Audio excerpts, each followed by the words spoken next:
अस्सलाम वालेकुम नाजरीन। आज हम झलक के एपिसोड में डिस्कस करेंगे खेल खेल में। उसका टीजर आप सब लोगों ने देख लिया होगा। तो हम अपने पार्टिसिपेंट से भी पूछते हैं इनमें से किसने देखा और किसको कैसा लगा है उसका टीजर। तो खुरम मजीज, पहले आप बताएं।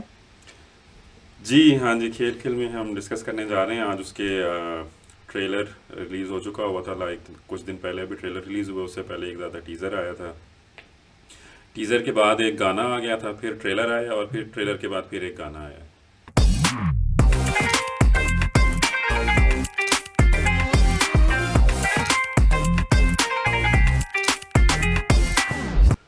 तो अच्छा, पहली बात तो ये है कि बड़ी बोल्ड स्टोरी है और बोल्ड हाँ। सलाम है। दोनों हाथों से मैं अप्रोच कर रहा हूँ उस बंदे को जिसने ये टॉपिक टेकअप किया है। हमारे यहाँ कोई इस पे बात भी नहीं करता। तुम्हारा देश टूट गया है। अब तुम पाकिस्तान में नहीं, बांग्लादेश में हो। जो प्रोड्यूसर्स हैं दोनों, नबील कुरैशी और डायरेक्टर भी है नबील कुरैशी और फिज़ा अली मिर्ज़ा, दोनों पे ही वो जाता है कि उन्होंने ये टॉपिक उठाया है। और उनका भी यही कहना था कि इस मतलब हम हमेशा इंडिया और पाकिस्तान की तो बात करते हैं, लेकिन हम कभी बांग्लादेश की बात नहीं करते। तो ये इतना टैबू टॉपिक है हाँ। हमारे लिए। तो इट्स अ गुड थिंग कि हमने ये टॉपिक उठाया है। तो पहले तो ये बड़ी अच्छी बात है। वाकई सलाम करना चाहिए। आपके 21 तोपों की सलामी तो नहीं देना चाहते ज़ुहैब असलम? 21 तोपों की सलामी भी देना चाहता हूँ। जो अपने पास जितनी मेरी लिमिटेशन है, दोनों हाथों से सलाम पेश करूँ। अगर पाँव भी लगा सकता तो कर देता कि यार ये टॉपिक ऐसा है कि ना हमें मतलब ठीक है हमारी बुक्स में अवेलेबल है, बट वो उस तरह अवेलेबल नहीं है। ऑब्वियसली। ठीक है, कभी हाँ, वाकई। हमारे टेलीविजन चैनल्स पे इस पे डिस्कशंस नहीं होती। हाँ, ठीक है। टीवी पे डिस्कस होगा तो ही पता चलेगा हमें कि क्या था। दूसरा पॉइंट तो जो भी था, लेकिन जो तीसरा पॉइंट है ना मेरा, मुझे जिस पे सबसे ज्यादा जो कंसर्न है कि ये लग जाए सिनेमा, किसी को इस पे एतराज ना हो जाए, कोई हमारा नहीं, नेशनल। सेंसर बोर्ड ने पास कर दिया हुआ है मूवी को। सेंसर बोर्ड्स डिफरेंट जो हैं हमारे, फेडरल, पंजाब और सिंध, आई थिंक। मूवमेंट पे भाईजान बंद हो जाती होती है मूवीज हाँ इस हाँ, इसमें तो कोई मूवी। शक नहीं है। फिलहाल मैं बता रहा हूँ कि यार उन्होंने तुम देखो, पास कर मालिक दिया। को बंद कर दिया था। मालिक मालिक में कोई चीज भी क्लियर तो मालिक बात नहीं कर रहा था मालिक वाला। मालिक उसको को तो बैन कर चलने के दिया था। बाद बंद कर दिया गया था, जबकि वो उसके पास मतलब वो हाँ। पास होने के बाद बंद कर दिया गया था। तो मैं वही बात कर रहा हूँ कि अभी फिलहाल जो है वो मूवी को हाँ। मतलब पास कर दिया गया सेंसर बोर्ड से। प्लस एक और चीज़ मैं हाईलाइट करना चाह रहा था कि यहाँ पे मोस्टली जो इस तरह की मूवीज़ होती हैं, स्पेशली जो इंडिया पाकिस्तान में बनती हैं, वो उनमें आईएसपीआर का जो है वो दखल होता है। इस मूवी में ऐसा आईएसपीआर का दखल उस तरीके से नहीं है, लेकिन एज पर प्रोड्यूसर उन्होंने आईएसपीआर से एक्नॉलेजमेंट ज़रूर ली थी स्टोरी पे। ठीक है, वो उनके पास है। प्लस उन्होंने आईएसपीआर से थोड़ी सी लॉजिस्टिक्स हेल्प ली है। जो उन्होंने जीप्स वगैरह दिखानी थी पुरानी, उन्होंने कुछ सीन्स करने थे। तो वो हाँ। एक तरह से है, लेकिन फुल फ्लैज इसमें आईएसपीआर का वो नहीं है रोल। तो ये भी एक अच्छी हाँ। बात है। तो अगर तो खैर मैं मुझे नहीं डिटेल्स का पता, लेकिन अगर ये सब कुछ है तो ये तो बहुत अच्छी चीज है। पहली बात हम्म। इसलिए अच्छी चीज के लगेगी मूवी से। हम्म। ठीक है, दूसरी इसलिए अच्छी चीज है कि ये इनको उनके ऊपर डिपेंडेंसी नहीं थी। इन्होंने बस उनसे हेल्प ली और खुद ही से सारा कुछ किया। खुद ही से अगर सारा खुद से कुछ किया किया। इंडिपेंडेंटली इन्होंने सब कुछ किया है। हाँ, हम्म। वरना तो उनके प्रोस्पेक्टिव से चीजें दिखाई जाती है ना। फिर ये हम्म। इंडिपेंडेंट है तो ये अपने पॉइंट ऑफ व्यू से चीजें दिखाएंगे। हम्म। तो तो बेसिकली बहरहाल इसमें मूवी का। अभी जो हमने ट्रेलर देखा है उसमें ये दिखाया गया है कि उन्होंने दो जनरेशन दिखाई हैं। एक आज की जनरेशन है और एक कल की जनरेशन है जो 1971 के टाइम पे थी। कि ढाका में जो है वो एक कंपटीशन होने जा रहा है। तुम्हारा मतलब है हम बांग्लादेश जाकर फिर से ये बताएं कि हम कितनी बुरी तरीके से हारे थे। यूनिवर्सिटीज़ का या ड्रामा कंपटीशन है, व्हाट्सएवर एजुकेशनल इंस्टीट्यूट्स का, जिसमें जो है वो इनको मौका मिल रहा है यूनिवर्सिटी स्टूडेंट्स को। ये वहाँ जाके परफॉर्म करना चाह रहे हैं। तो जो हमारी हीरोइन है, सज्जल का कैरेक्टर, उनका कैरेक्टर का नाम है ज़ारा, वो ये कहती है, मशवरा देती है जी कि हम क्यों ना ढाका फॉल पे ही करें, क्योंकि हम वहीं जा रहे हैं तो हम ढाका फॉल पे ड्रामा करते हैं। जिस पे फिर हाँ। उनको बहुत ज़्यादा रेजिस्टेंस जो है वो फेस करनी पड़ रही है। सबसे पहले तो इदारे की तरफ से वो कह रहे हैं जी ये तुम्हारा काम नहीं है हिस्ट्री को बताना और इस तरह से करना। बिला वजह की कंट्रोवर्सी हमें नहीं चाहिए। हिस्ट्री बताना आप लोगों का काम नहीं है। This is how our youth is trying to be different and creative by being controversial. हाँ। और फिर घर वालों से भी उनको रेजिस्टेंस मिल रही है कि तुम्हारे, वो कह रही होती है कि तुम्हारे बाबा तुम्हें ढाका जाने की इजाज़त नहीं देंगे। इन बातों का कोई फायदा नहीं है बेटा। तुम्हारे बाबा तुम्हें बांग्लादेश नहीं जाने देंगे। तो हम ये बात कर रहे थे कि रेजिस्टेंस उनको जो है वो फेस करनी पड़ी है। उसमें ये दिखाया कि पहले अपने इदारे की तरफ से, फैमिली की तरफ से, फिर इवन वो जैसे तैसे करके फिर वो उन्होंने दिखाया कि वो वहाँ पे पहुँच भी गए हैं ढाका में। तो वो एयरपोर्ट पे उनको वहाँ पे निशाना बनाया जा रहा है। मतलब वहाँ पे वो एक बंगाली जो एयरपोर्ट पे बैठा होता है वो कह रहा होता है कि तुम लोग, तुम्हारा आर्ट और उस कल्चर से क्या ताल्लुक है, तुम लोग तो टेररिज्म एक्सपोर्ट करते हो। लोग का आर्ट और कल्चर से क्या नाता है? तुम तो टेररिज्म एक्सपर्ट। फिर वहाँ पे वो एक खातून उन्होंने दिखाई हैं, वो जो वो कह रही होती हैं जी कि यहाँ पे सब मिल के रहते हैं, तुम्हारे मुल्क में ऐसा नहीं होता होगा। इस तरह की वो बातें कर रहे हैं। तो वो उसमें वही दिखा रहे हैं कि भाई वो किस तरीके से अब ये सारा कुछ फेस करके वो लोग आगे वो परफॉर्म भी करेंगे। और फिर उन्होंने ये दिखाया है कि जो दूसरी जनरेशन 71 की उन्होंने वो दिखाने की कोशिश की है कि वो वहाँ पे बेसिकली वो ढूंढने गई है अपने दादा को। उसका दादा वहीं पे है, वो जो मंजर सहबाई का जो कैरेक्टर है ना, वो शायद उसके दादे का कैरेक्टर है। ऐसा लगा आप लोगों को हमारा ढाका? और वो वहीं पे है, फिर वो शायद उसको मिल भी गया था। और वो वहाँ पे फिर गए हैं, उसको पता नहीं फिर वो मिलती है या नहीं मिलती, वो फिर आगे मूवी में ही हमें पता चलेगा। तो ये हम इंशाल्लाह जैसे मूवी रिलीज होगी तो हम देखने जाएंगे। हाँ अच्छा, दूसरा ये कि मूवी का तुमने देखा है, मूवी की पेस बता रही है कि वो मूवी है, सिनेमेटोग्राफी क्योंकि वो मूवी की मूवी बताई है थी ना, कि वो वो 2 मूवी घंटे है। में या 1.5 घंटे में या 2.5 घंटे में उन्होंने ख़त्म करनी है स्टोरी। नहीं मतलब तुम देखो, हमारी जो मूवीज होती हैं वो असल में ड्रामा लग रही होती हैं, हमें बताना पड़ता है कि ये मूवी है। इस मूवी का आप सीन देखो, डायलॉग डिलीवरी देखो, वो सारा कुछ फेस ही बता रही है, एनवायरनमेंट ही बता रहा है कि ये मूवी है। नहीं, सबसे एक अच्छी बात मुझे ये तो लगी ये थी। बात भी है कि जो अभी तक इनकी जो फिल्म वाला पिक्चर्स की जितनी भी मूवीज़ आई हैं, ये फ़िज़ा अली की और इनकी, वो बहुत बेहतर होती हैं हाँ ओवरऑल। हाँ, वो मूवी मूवी मूवी लगती है वो वक्त। ये बिल्कुल ऐसे है, इनकी अब तक जितनी भी मूवीज आई है ना वो बकायदा मूवीज लगी हैं, यानी कि हाँ हमें खैर अभी बात करनी बंद कर दी चाहिए, बट स्टिल हमारे ना थोड़ा सा इश्यूज है ये चीज का कि ड्रामा और मूवी का ना हमारा डिफरेंस लगता नहीं है ज्यादा। लेकिन अभी जो ये ग्रुप्स जो हैं या जो प्रोडक्शन हाउसेज हैं, ठीक है, जो ये मूवीज बना रहे हैं, बकायदा मूवी वाली फील आ रही है। इसके अलावा बिलाल अब्बास की बहुत अच्छी फ्रेश लुक आ रही है उसके अंदर, ठीक है। हाँ और हमने कल जो सॉन्ग सुना है शानी का, मतलब मैं तो मजा आ गया।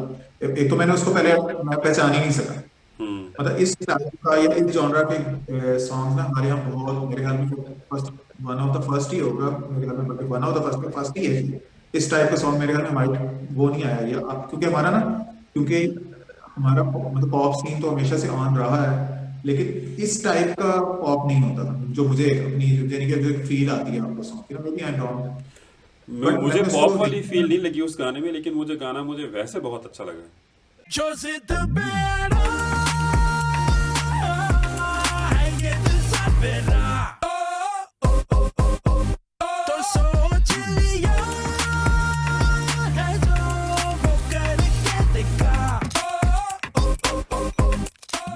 वो गाना बहुत अच्छा था। उससे पहले जो गाना आया है वो ठीक था, मतलब वो एवरेज था, लेकिन उसमें जो इन उनकी डांस मूव्स थी वो सजल की और इसकी बिलाल की, वो अच्छी लग रही थी। मतलब बिलाल को देख के मुझे कोई ऐसी फीलिंग नहीं हुई कि वो पहली दफ़ा वो इतनी इस तरह की डांस मूव्स कर रहा है, वो डांस कर रहा है। वो ठीक लगा है, मुझे अच्छा लगा है वो।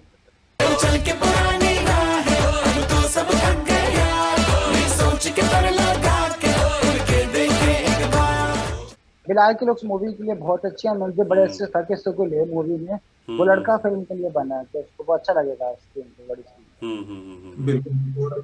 और एक पॉइंट और मैं इसमें रेस करना चाह रहा था कि सबसे अच्छी बात ये है कि ये मूवी ना, मतलब इन्होंने जो अनाउंस की थी वो फेब के एंड में और मार्च के शुरू में आई गेस की थी, उस टाइम पे इन्होंने की थी। और अगर आप कैलकुलेट करो तो तकरीबन 7-8 महीने हुए हैं और इन्होंने तकरीबन मूवी जो है वो रेडी कर ली। तो हमारे जो स्टैंडर्ड्स रहे हैं पास्ट में उस लिहाज से, और ड्यूरिंग कोविड, मतलब अभी ये थोड़ा हाँ बट ड्यूरिंग कोविड इन्होंने इसको एक मतलब प्रोजेक्ट को इन्होंने, ठीक है, उस जो भी है, मतलब पता नहीं उन्होंने जहाँ कहाँ शूटिंग किया, बट जो भी किया कि एक ये वाला प्रोजेक्ट इतने टाइम में कंप्लीट करना, मेरे ख्याल में हमारे स्टैंडर्ड से ये एक चीज अच्छा है। यानी कि लेट्स से अगर फ्यूचर में ज्यादा प्रोडक्शंस होती हैं और ये लोग इसको मजीद कम करके 6-7 मतलब महीने पे या इतने कम टाइम पे ले आते हैं, एक बहुत अच्छा टाइम है। यानी कि आपको अनाउंसमेंट हुई और मूवी है, और आपको एक वो फ्रेश चीज अवेलेबल भी होगी। हालांकि होता क्या है कि कई मूवी अनाउंस होती है, फिर वो 2-3 साल बनती रहती है, फिर वो उसकी जो प्रमोशन, अच्छा प्रमोशन से मुझे याद है कि अब ये अपनी एयरवे वालों ने इस मूवी को सही से प्रमोट क्यों नहीं किया। मुझे तो इसकी एक कुछ तो ऐसा ये है लगेगा। कि ARY फिल्म्स का जो है ना वो नाम नहीं है कहीं पे। मतलब जैसे ये पहले अपनी मूवीज़ पे करते हैं ना कि ARY फिल्म्स का नाम होता है, डिस्ट्रीब्यूशन जो है वो ARY फिल्म्स का होता है। यहाँ पे ARY फिल्म्स का कहीं नाम नहीं है, सिर्फ लिखा हुआ है मीडिया पार्टनर्स जो है वो ARY डिजिटल और ARY न्यूज़ है बस। उसके अलावा बाकी वो फिल्म वाला पिक्चर्स एंटरटेनमेंट वो सब उन्हीं के नाम आ रहे हैं। हाँ, ये दूसरा, नकल उन्हीं का ही है, देखो फिल्म वाला एज तो। ए डिस्ट्रीब्यूटर तो एयर बाय फिल्म्स को प्रमोट करना चाहिए था मेरे ख्याल में। डिस्ट्रीब्यूटर तो एयर बाय फिल्म्स ही है इसका। लेकिन ARY फिल्म्स का कहीं भी नाम नहीं है ना उसमें, रिलीज में, पोस्टर्स में, ट्रेलर में, कहीं भी उसका वो नहीं है, नाम नहीं आता ये ARY फिल्म्स का। रिस्पॉन्सिबिलिटी यार फिल्म वाला की रिस्पॉन्सिबिलिटी है, प्रमोशन आप उनको कहोगे, पेमेंट होगी तो प्रमोशन करेगा ना अच्छा, चैनल। दूसरा एक तभी मसला करते ये हैं भी है, तो। जो मसला मैं उसको इस सेंस में कहूँगा कि इंटरनेशनल रिलीज़ नहीं होने जा रही, ये मसला सिर्फ पाकिस्तान में रिलीज़ होने जा रही है। और इसका इन चीज़ों का प्रॉब्लम ये होता है बाद में कि मूवीज़ जो हैं वो आप मतलब क्या कहते हैं, रिलीज़ कर देते हैं, वो फिर जो है वो आउट हो जाता है उसका 2 नंबर प्रिंट, और फिर वो अवेलेबल हो जाता है, और फिर आप इंटरनेशनल रिलीज़ करते हैं, फिर कोई देखने नहीं जाता। अच्छा, मेरे वो ख्याल वैसे और, में इंटरनेशनल रिलीज में इन्हें ये भी इशू है कि अभी तक हमने जितने भी इंटरनेशनल रिलीजेस करवाई हैं वो मोस्टली इंडियन डिस्ट्रीब्यूटर्स जिनकी के थ्रू इंटरनेशनली हुई हैं। प्रेजेंस है। और अब ये जो टॉपिक है जो मुझे एक जितना मैंने ट्रेलर देखा उसमें ऑब्वियसली ये है कि अगेंस्ट काफी बातें की गई। ठीक है, अब बहुत। अगर बी फॉर यू, अब लेट्स से अगर जितने घर में इंग्लैंड में या उस साइड पे बी फॉर यू फिल्म्स के थ्रू ये डिस्ट्रीब्यूशन करवाई थी, तो अगर वो उनको एंगेज करते हैं तो ऑब्वियसली उनको इतराज होगा, वो कहेंगे जी ये पार्ट कट करो, पार्ट कट करो। तो मेरे ख्याल में ये भी चैलेंज फेस करना पड़ रहा होगा इन्हें कि हाँ, पास्ट ये में हमारा होगा, अपना कोई ये चैलेंज हो सकता है, लेकिन मेरा ख्याल है कि उसका उसके वर्कअराउंड्स अवेलेबल होंगे। एज अ डिस्ट्रीब्यूटर कितना फुटप्रिंट है एयरवाई फिल्म्स का। हाँ, बट अगर किसी ऐसे मुल्क में जहाँ उनकी प्रेजेंस नहीं है और वहाँ किसी इंटर डिस्ट्रीब्यूटर को ये लोग लेके आते हैं तो मेरा नहीं ख्याल वो कभी भी नहीं रिलीज करेगा, क्योंकि उसका एक नहीं वो नहीं अपना करेगा बहरहाल कंसर्न। बहरहाल international local release at a time होनी चाहिए, क्योंकि फिल्म मुझे सिमल्टेनियस पुरानी लगती है जब, होनी चाहिए। हाँ साइमल्टेनियसली हो, क्योंकि लोकल पहले होती है, जब इंटरनेशनल होती है वो हमें मूवी वैसे ही पुरानी लग रही होती है, नहीं, इसमें और वो इसमें सब कोई तक भी शक वो नहीं है पहुंच जाता है। कि, जो इंटरनेशनल रिलीज है उसमें इंडियन डिस्ट्रीब्यूटर्स ऑब्वियसली आपको हाथ ही पकड़ाएंगे, लेकिन उसके फिर वर्कअराउंड्स अवेलेबल होंगे मोस्टली, क्योंकि सिर्फ इंडियन मूवीज तो रिलीज नहीं होती, इंटरनेशनली और भी होती हैं, तो आप और लोगों को भी वो कर सकते हैं, अप्रोच कर सकते हैं। लेकिन खैर अब पता नहीं उसमें इनको क्या मुश्किलात हैं क्या नहीं। हाँ बहरहाल, हाँ, मूवी का वेट कर रहे हैं, मूवी हाँ, देखने के काबिल लग बहरहाल रही मूवी है, सिर्फ बहुत पाकिस्तान प्रोडक्शन में लेवल बहुत अच्छा लग रहा है। फ़िलहाल रिलीज़ होने जा रही है पाकिस्तान में। अच्छा, जो हम स्टोरी की हम बात कर रहे थे ना, तो उसमें उन्होंने वो मतलब दिखा रहे थे कि फिर वो उसमें फिर एक ये भी था जो अभी हम इंडिया के अगेंस्ट बात कर रहे थे, कि उन्होंने बलूचिस्तान का भी जिक्र किया हुआ है कि बलूचिस्तान में जो कुछ करवा रहा है वो भी इंडिया करवा रहा है, और वो उसी बेस पे करवा रहा है, उसी कॉन्फिडेंस पे करवा रहा है जो उसने 1971 में किया था। आज बलूचिस्तान में जो भी हो रहा है ये उसी कॉन्फिडेंस का नतीजा है जो इंडिया को अपनी पिछली चाल की कामयाबी और हमारी खामोशी से मिला है। अच्छा, और उसके बाद फिर उन्होंने बेसिकली एक तरह से उन लोगों की मुश्किल हाईलाइट की है जो लोग बांग्लादेश बनने के टाइम पे वहाँ पे फंस गए थे, पाकिस्तानीज, या कह लो कि उर्दू स्पीकिंग लोग जो वहाँ पे फंस गए थे, और वो आज भी वहाँ पे फंसे हुए हैं। और ये दोनों तरफ है, पाकिस्तान में भी कुछ लोग ऐसे हैं बंगाली, जो कि कराची में हमने वो एक आधा ड्रामा भी बना था उनके ऊपर, आश्ती के नाम से, आई थिंक शायद, उन्होंने भी यही दिखाया था कि वो लोग थे जो बांग्लादेश बनने के बाद फिर यहाँ फंस गए थे, उनके आइडेंटिफिकेशन के इश्यूज थे, सेम इश्यूज बांग्लादेश में भी हैं, और उन्होंने वही शायद इस मूवी में उन्होंने भी उजागर करने की कोशिश की है। पता है क्या रंग लाई है वो लड़ाई जिसका बीज तुमने बोया था, और फसल आज तक वो इनोसेंट लोग काट रहे हैं जो तब भी मिलकर रहना चाहते थे और आज भी।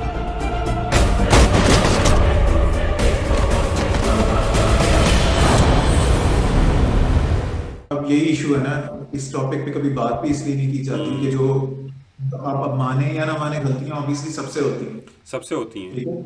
अगर हम जब तक, वही बात है कि जब तक हम लोग उस चीज को एक्नॉलेज नहीं करेंगे अपनी आम लाइफ में, कभी भी ये मसाइल हल नहीं होंगे उन लोगों की जो अभी भी अगर मुश्किल में हैं, ठीक है, तो वो मुश्किलात हल नहीं होंगी उनको, क्योंकि आप पहले देखें स्टार्ट वहां से होता है कि आप माने कि अगर आपकी कोई मिस्टेक है और आप फिर रिपीट ना करें उस मिस्टेक को, लेकिन आप मिस्टेक ही ना माने तो वो भी होगी और आप कभी उस चीज की एक्नॉलेजमेंट नहीं होगी। अब तो जनरेशन जा चुकी है कि अब जनरेशन को तो पता ही नहीं कि ये कोई इशू था या है अभी। और उन्होंने तो बात नहीं कर सकते, फिर आपको ये डर होता है कि जितना जो आपका एक इदारा काफी सख्त, सभी हम उससे डरते हैं इसलिए।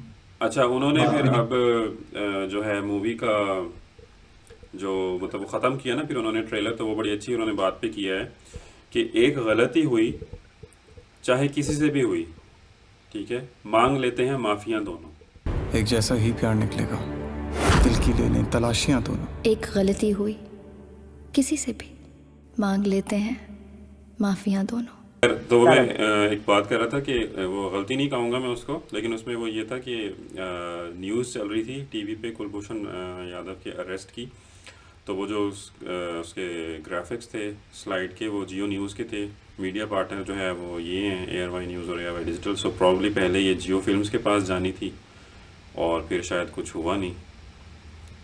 इससे पता चल रहा है ना कि वो इंडिपेंडेंट फिल्म वाला की प्रोडक्शन है ये नहीं है, लेकिन फिर वो आप जियो न्यूज़ के ग्राफिक्स आप फिर नहीं उठाते ना, फिर आप खुद से बनाते।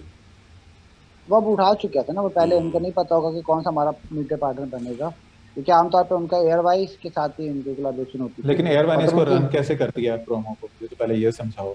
ये चल रहा है अपने चैनल पे ये चीज रन हुआ, हो सकता है उन्होंने इस चीज को ये चल रहा है। और दूसरी तरफ ये भी चल रहा है जियो न्यूज़ के वेबसाइट के ऊपर जो रिपोर्ट दी हुई थी, मतलब एक एज अ न्यूज़ रिपोर्ट दी हुई थी कि जी मूवी आई है और उसका ट्रेलर आया और उसके बारे में लिखा हुआ था, तो उसमें जो स्क्रीनशॉट्स थे उसमें भी एयरवाई डिजिटल और एयरवाई न्यूज़ का वो लगा हुआ था, क्योंकि उन्होंने पोस्टर की तस्वीर लगाई हुई थी तो उसमें वो थे, नाम थे, तो जियो न्यूज़ ने भी वो दिखाया हुआ था उनकी वेबसाइट के ऊपर।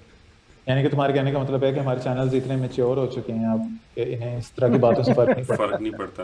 पता नहीं बात है कि एक वो अलग बात है कि अभी एक रीसेंट ड्रामा के अंदर फैसल की बाइक का उन्होंने सुजुकी का लोगो छुपा दिया था। अच्छा, वो दिखाने के बाद छुपाते हैं आमतौर पे, एक दफा दिखा देते हैं फिर उसको ब्लर कर देते हैं। यार मतलब अगर वो चीज ब्रांड की आपने चीज यूज की है तो उनका इतना राइट तो बनता है ना कि वो चीज दिखाएं तो आप यूज नहीं। और दूसरा ये कि उनकी मशहूरी हो जाएगी ना। और दूसरे के पाकिस्तान में कुछ कार टिपिकल इतनी कार्स हैं ऐसी जो कि शक्ल से ही पता है कि वो किसकी, अब नाम भी बताओ तो दुनिया को पता है ये कौन सी गाड़ी जा रही है। ऐसे ही है, मतलब अब आप जिस तरह पहले पुराने ड्रामा में कल्टस दिखा के अगर आप उसका सुजुकी छुपा रहे हैं तो अब किसी को ये तो नहीं कहेगा कि मर्सिडीज है ये, जाहिर है ये कोई अच्छा ये किसी और कंपनी की गाड़ी है। अच्छा, सबको पता है पाकिस्तान में किसने एक्सप्लॉइट किया है, किसने एक्सप्लॉइट की सबसे ज्यादा। तो मूवी जो है वो आने वाली है, तो हम प्रॉब्ली जो है वो इसको देखने जाएंगे, फिर हम इसका रिव्यू भी करेंगे कि हमें ओवरऑल मूवी कैसे लगी। मुझे तो अभी भी डाउट्स हैं कि ये इसके रिलीज होने में विदाउट एनी पार्टी। असल में बहुत ओपनली डिस्कस की हुई चीजें इंडिया की भी और बांग्लादेश की भी, क्योंकि अभी तो क्योंकि मैं इसके भी रिलीज डेट को ही कई वेट कर रहा हूँ। जब वो डेट गुजर जाएगी मुझे पता चल जाएगा कि सिनेमा को रिलीज कर इसके बात की जा सके कि अभी कुछ नहीं कहा जा सकता, इसको लास्ट मोमेंट पे भी बंद हो जाती है। कुछ नहीं कहा जा सकता, लास्ट मोमेंट क्या मूवी चलने के बाद बंद हो जाती है, जैसे मालिक के साथ होता है। एक तो देखो इतना सेंसिटिव टॉपिक उठाया, दूसरा इतना ओपनली उठाया, ये दोनों चीजें खतरनाक हो गई हैं। लेकिन ये वही बात है कि लेट्स से कि मूवी अगर किसी वजह से रिलीज नहीं हो पाती, किसी ऐसे चक्कर की वजह से, तो अब तो मतलब आपके पास ऑनलाइन पोर्टल्स अवेलेबल हैं, तो आप वहां पे उठा के रिलीज करें और वो करें। खैर बट ओवरऑल मूवी बहुत अच्छी लग रही है, लोग बहुत अच्छी है मूवी की। एक आखिरी चीज मैं ऐड करना चाहूँगा, एक बंगाली एक न्यूज़पेपर है ढाका ट्रिब्यून के नाम से, उसके ऊपर भी एक रिपोर्ट आई हुई थी मूवी के रिलीज़ के ऊपर, और उन्होंने जो है बेसिकली कुछ इस तरह से जिक्र किया हुआ था कि वो बता रहे थे जी कि मूवी में जो है वो पाकिस्तान का पर्सपेक्टिव, या कह लो कि उन्होंने ना यूँ लिखा हुआ था कि ट्रूथफुलनेस या truthful perspective on the liberation war, इस तरह से उन्होंने लिखा हुआ था कि जी वो बयान करने की कोशिश की गई है। प्लस उन्होंने फिर ये लिखा हुआ था शूटिंग के हवाले से, उन्होंने लिखा हुआ था कि उस अखबार ने ये लिखा हुआ था कि ब्रीफ पोर्शन जो है मूवी का वो बांग्लादेश में शूट हुआ है, लेकिन जो उनका ऑफिशियल इदारा है गवर्नमेंट का, information and communication technology department, उसने कोई वजाहत नहीं दी। उन्होंने कहा जी कि हमसे किसी पाकिस्तानी क्रू ने परमिशन नहीं मांगी। ठीक है, और अभी इधर इश्यूज आ गए ना। या ठीक है। अच्छा, और दूसरी मजे की बात, मैंने अभी इंटरव्यू देखा था जो मैंने शेयर भी किया था तुम लोगों से, सज्जल का और बिलाल का, जो समथिंग हॉट ने किया हुआ था, तो उसमें उसने पूछा था कि शूटिंग क्या बांग्लादेश में हुई है, जिसके ऊपर उन्होंने बहुत ही मुबहम किस्म का जवाब दिया था सज्जल ने कि नहीं हुई, हाँ लेकिन हम बांग्लादेश गए थे लेकिन हमने शूटिंग नहीं की, ऐसा कुछ नहीं हुआ। और ये वो बड़ा उन्होंने बात गोल की हुई थी क्योंकि इनको बाद में रियलाइज हुआ होगा कि हम ये गन मार के आ गए वहाँ पे कि हमने ऑफिशियल परमिशन नहीं लिया हुआ, पैसे बचाए होंगे, वो महंगा पड़ रहा होगा ना चलने। नहीं तो वो महंगा फिर पड़ने की बात नहीं है। वो बांग्लादेश ज़रूर गए हैं, ये उसने कंफर्म किया सज्जल ने, लेकिन उसने शूटिंग का कंफर्म नहीं किया। नाजरीन को हम बताते चलें कि आज हमें बहुत ज़्यादा इश्यूज तकनीकी जो है वो इश्यूज बहुत ज़्यादा फेस हुए हैं हमें, और ये ज़िले मेहदी आपके आने के बाद फेस हुए हैं, तो इसका कोई क्रेडिट बात जो है नहीं, वो वो आपको तो जाता है इन सारे इश्यूज का। बड़े लोगों के साथ ऐसे छोटे छोटे प्रॉब्लम्स हो जाते हैं। हो जाते हैं, बिल्कुल हो जाते हैं। खैर, तो हम मूवी देखने जाएंगे और फिर हम आपको बताएंगे कि हमें लगी कैसी तो लगी। अगर लगी तो जरूर देखना चाहिए। हाँ, अगर लगी तो लगेगी, ज़रूर इतना देखने डाउटफुल ना हो, जाएंगे। लगेगी। हाँ, तो यहाँ पे अपना शो ख़त्म करते हैं, और इस शो में जो भी तकनीकी मसले मसाइल थे वो उसके लिए माजरत। नेक्स्ट टाइम हम जो है वो सॉर्ट आउट करने की कोशिश करेंगे कि क्यों हुए ये मसले मसाइल। तो चलते हैं जी हम हमारी तरफ से फिर। अल्लाह हाफिज़, यहाँ पे एपिसोड ख़त्म करते हैं। ओके जी, सी यू अल्लाह इन हाफिज़। पाकिस्तान इंशाल्लाह। अल्लाह हाफिज।